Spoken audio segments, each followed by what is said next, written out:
Քաղաքական սթրիթ արտը, այսինքն փողոցային արվեստը Երևանում իր հետքերն է թողնում արդեն 2 ամիս։ Ճանաչիր թշնամուդ վերտառությամբ Սերժ Սարգսյանի նկարը հայտնվեց Ազգային ժողովի դարպասներին, ՀԱԿ ակտիվիստներին է Հյուսիսային պողոտայում, իսկ քաղաքացուն հարվածող ոստիկանի գրաֆիտին խնկո-ապոր գրադարանի պատին։ Հակահարված նոր նախաձեռնությունը այս կերպ փորձում է մարդկանց հասցնել իր գաղափարները։ Հակահարված ինքը նշանակում է հակահարված 2008 թվականի մարտի 1-ի մեզ հարվածողներին։ Մեզ միավորում է կոնկրետ այս ռեժիմից ազատվելու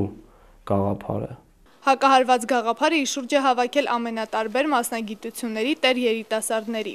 Մեկը նկարիչ է, մեկը, չգիտեմ, երաժիշտ է, երգիչ,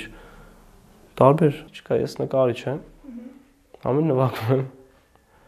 Երիտասարդների աշխատանքները սակայն երկար կյանք չեն ունենում, դրանք փողոցում հայտնվելուն պես պատռվում են ոստիկանների կողմից։ Ընդհանրապես մեր արվեստը, եթե արվեստ կարելի է համարել, չգիտեմ,